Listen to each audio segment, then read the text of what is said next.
Hi everyone. So today I'm going to give you some tips, an exercise to help you with self-love. Now, self-love is one of the biggest things you must deal with. We all suffer from it. Lack of self-love, lack of self-worth. We expect our partners and other people to make us feel loved when that's not their job. Most people don't have self-love, and we look for partners who can make us feel loved. And that means that if we don't get a certain thing from that partner, we feel unloved. Now, I always tell people that a relationship, especially a romantic relationship or any kind of relationship for that matter, is the cherry on top of the sundae. Without the cherry, the sundae should still be complete and should still feel amazing, right? If there is no cherry, it doesn't mean it's the end of the sundae. It's perfect even without it. The cherry on top is just an additional perk. A relationship is like a cherry on top. So before you get that cherry, the sundae, which is you, must be complete. And one of the biggest things we need to work on is self-love. How many times do we feel we're not capable of something? That we don't deep down feel that we don't deserve it. That we deep down feel like we don't deserve it. That something is not going to happen because good things don't actually happen. Oh, this is how it is with me. Things never work out. Blah, blah, blah. Lack of self-love, lack of self-worth. How many times are we stuck in abusive relationships? How many times do we put up with people treating us like shit because we don't think we can get anything better? That's the truth.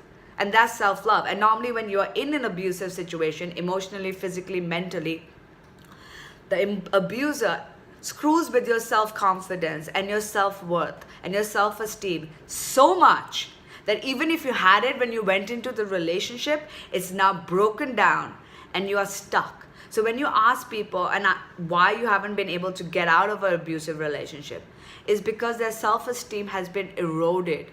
And they don't feel that they can do things on their own, that they can get anything better, or that they even deserve anything better. Deep down, they feel like this is what I deserve because I did this, I did that in the past. That's what abusers put in you.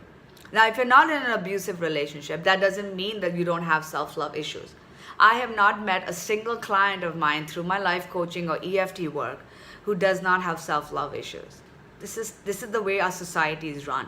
The ads we see on TV. Oh, you're too fat, you're too thin, you need to look like the models who are photoshopped.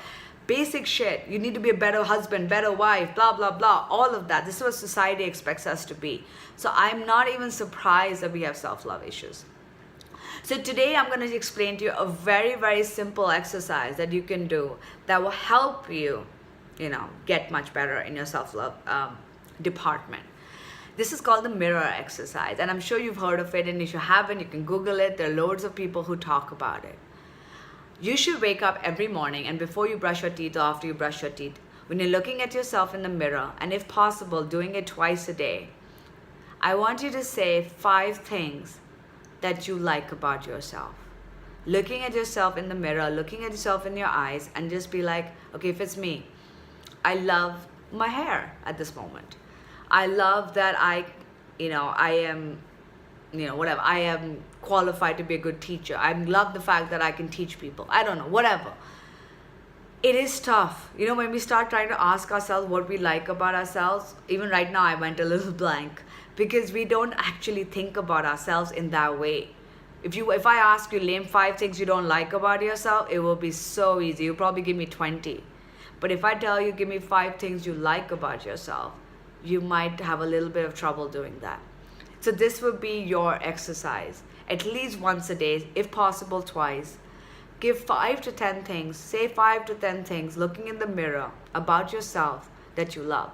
It can be physical, emotional, mental, it could be anything. I love that I'm a caring person. I love that I have a sexy butt. Could be anything. These are not my things, I'm just generally telling you. Start doing that. And the more you do that, you're basically increasing your own level of self-love. And then when you increase that, when you love yourself, that's when that love is reflected back by other people. Remember, law of attraction. If you don't love yourself, If you don't think you're awesome and you're like, the shit, in a good way, why should anybody else? If you don't give yourself importance, if you don't love yourself, why would anybody else love you? Think about that. If you don't think you're good enough, why would anybody else think you're good enough? Most people forget that. They keep saying, I suck, but they expect someone else to be with you. But you've got to love yourself first before anybody else can love you. Otherwise, why would they if you don't think you're good enough? All right? So please try this and let me know how it went. All right? Take care. Bye.